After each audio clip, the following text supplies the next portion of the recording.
भाषा में, प्रतियोगिता में, प्रतिस्पर्धा में आगे होड़ निकलने में शब्दों का बहुत बड़ा महत्व होता है। शब्दों को कई प्रकार से सीखते हुए हमने बात की कि हम 1 अक्षर, 2 अक्षर, 3 अक्षर वाले शब्दों से शब्द संग्रह अपना बनाएं, अपना वोकैबुलरी बढ़ाएं। तो 500 शब्दों तक को आप तैयार कीजिए। मैं आपसे चर्चा करूंगा जिन्हें मैंने भी देखा है और डाला भी है, गूगल पर भी, फेसबुक पर भी, और डिफरेंट वेज में आप भी ले सकते हैं। शब्दों की गलतियां उच्चारण की वजह से होती हैं, शब्दों की गलतियां अर्थों की वजह से हो सकती हैं, यानी अभिप्राय की वजह से, मीनिंग की वजह से हो सकती है, और शब्दों की गलतियां स्पेलिंग, हिज्जों की वजह से हो सकती हैं। इसलिए आज हम बात कर रहे हैं और रोज अब किसी नए विषय को लेंगे, प्रायः संदेहास्पद स्थिति में डालने वाले शब्द। अंग्रेजी में कहेंगे वर्ड्स ऑफन कंफ्यूज्ड। जिन शब्दों की वजह से हम भ्रमित होते हैं, संदेह में आते हैं, सशोपंज में पड़ जाते हैं, उनमें से कुछ शब्दों की चर्चा के माध्यम से मैं आपको वर्ड्स ऑफन कंफ्यूज के नाम पर जो कंपटीशंस में आते हैं, जो एंट्रेंस एग्जामिनेशंस में आते हैं, जो मेन एग्जामिनेशंस में आते हैं, उनकी चर्चा करने जा रहा हूं। आज हम 5 वर्ड ले रहे हैं जो ए से होते हैं, लेकिन दे रहा हूं उन्हें इस तरह से।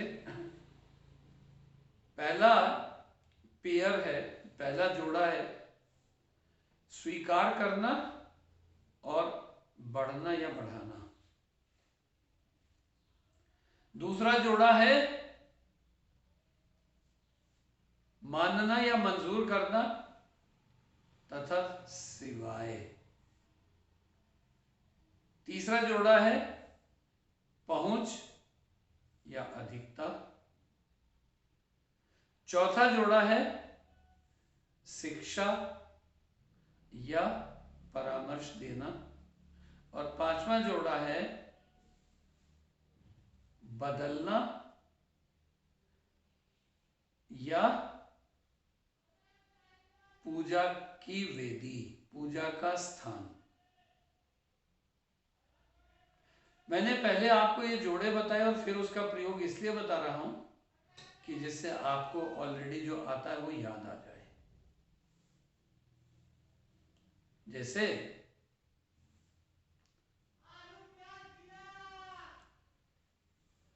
मुझे खेद है कि मैं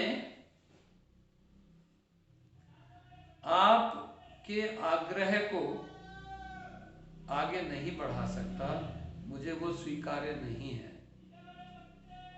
तो अगर मैं इसका ट्रांसलेशन करूं तो मैं कहूंगा I am sorry I can not dash to your request. तो यह स्वीकार करना के लिए आप ए से क्या शब्द जोड़ेंगे, उस डैश को किससे फिल करेंगे, सोचिए। और नहीं सोच पा रहे हैं तो लिख लीजिए I am sorry I can not exceed to your request. ठीक इसी तरह से दूसरा शब्द जो मैंने आपको बोला था इसके साथ साथ वो था बढ़ना या बढ़ाना।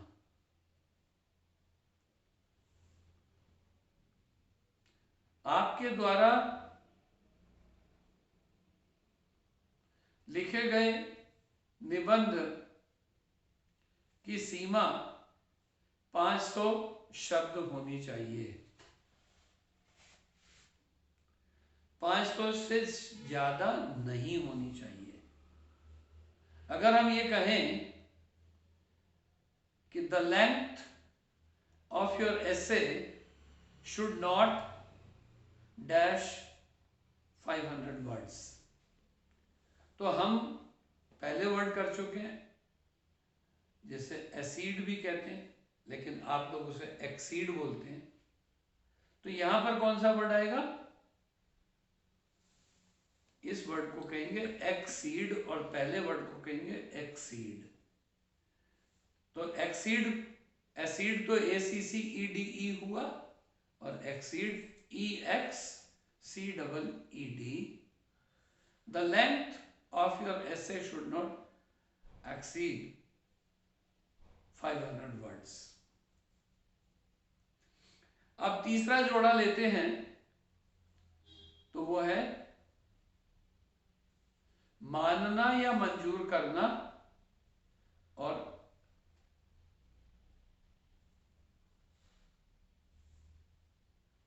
सिवाय या अलावा। जैसे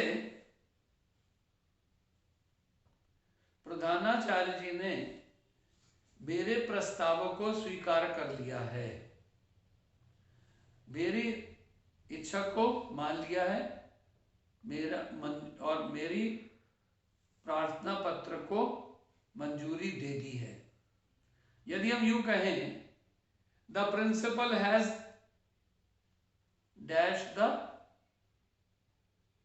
प्रपोजल। प्रस्ताव का मतलब होता है प्रपोजल। तो अब आपके मन में आ रहा होगा यस, एक्सेप्ट। तो एक्सेप्ट तो 2 होते हैं, 3 होते हैं। यहां पर एक्सेप्ट क्या है? ACCEPT।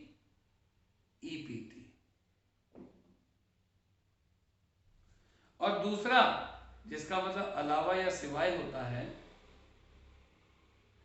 और तीसरा जिसका आशा या विश्वास होता है, वो थोड़ा सा बदल जाता है, लेकिन हम गड़बड़ा जाते हैं।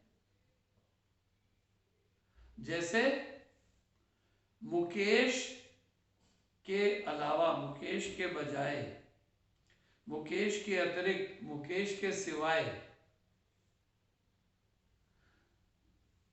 सभी लोग कक्षा में उपस्थित थे। और अगर अंग्रेजी में हो, all dash Mukesh were present in the class. तो आपको भाव स्पष्ट हुआ होगा। तीसरा जोड़ा लेते हैं हम। एक शब्द होता है पहुंच और एक शब्द होता है अधिकता। मेरी प्रधानमंत्री तक पहुंच है भाई, कोई काम हो तो बता देना। ये वाला एक होता है, और दूसरा होता है कि बाजार में सामान की अधिकता है इसलिए सस्ता है। तो हम अंग्रेजी में कहें तो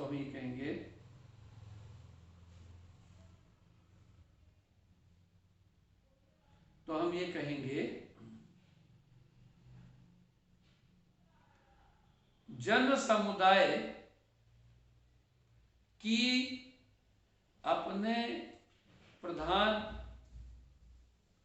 मंत्री या मुख्यमंत्री तक पहुंच है भी और होनी भी चाहिए। या यूं हम कहें कि जब जन समुदाय की प्रधानमंत्री या मुख्यमंत्री तक पहुंच हुआ करती थी, तो हम कहेंगे the masses had easy dash to the chief minister or prime minister। तो समझ में आ रहा है कि पहुंच के लिए आप जब वर्ड ढूंढेंगे तो आपको मिलेगा एक्सेस, ACCESS।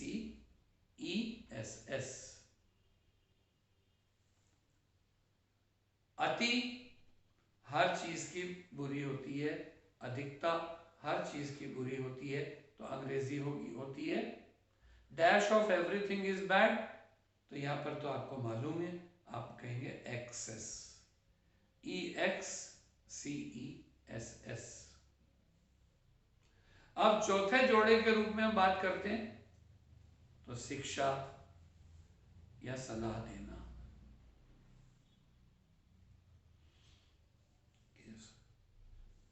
उसके मित्र ने उसे एक बहुत सुंदर ज्ञान की बात बताई, या उसके पिताजी ने उसे बहुत ही अच्छी शिक्षा दी। तो हम ये कहें, अगर his father gave him sound dash, और दूसरा हम कहें उसने मुझे डॉक्टर से संपर्क करने को कहा। He dashed me to consult a doctor। तो ये दोनों कहते ही आपके मन में एडवाइस और एडवाइस आने लगते हैं। जहां पर में स होता है वहां पर हिंदी में ज होता है। His father gave him a sound advice, नहीं एडवाइस, क्योंकि ये शिक्षा है। और एडवाइस जब शिक्षा देना होता है, सलाह देना होता है, तो एस हो जाता है, यानी कि ये दोनों नाउन और वर्ब है। अब आप तुरंत पूछेंगे सर नाउन क्या होता है, वर्ब क्या होता है? He advised me to consult a doctor। ठीक इसी तरह से नेक्स्ट और fifth last pair of today लेते हैं। पहला शब्द होता है पूजा, पूजा की बेदी, और दूसरा शब्द होता है बदलना। और दोनों के स्पेलिंग थोड़े थोड़े फर्क है, और थोड़ा ही थोड़ा उच्चारण का भी फर्क है। जैसे रुक्मणी ने मां दुर्गा की पूजा की बेदी पर सब कुछ सर्वस्व निछावर कर दिया। Rukmani sacrifice everything at the dash of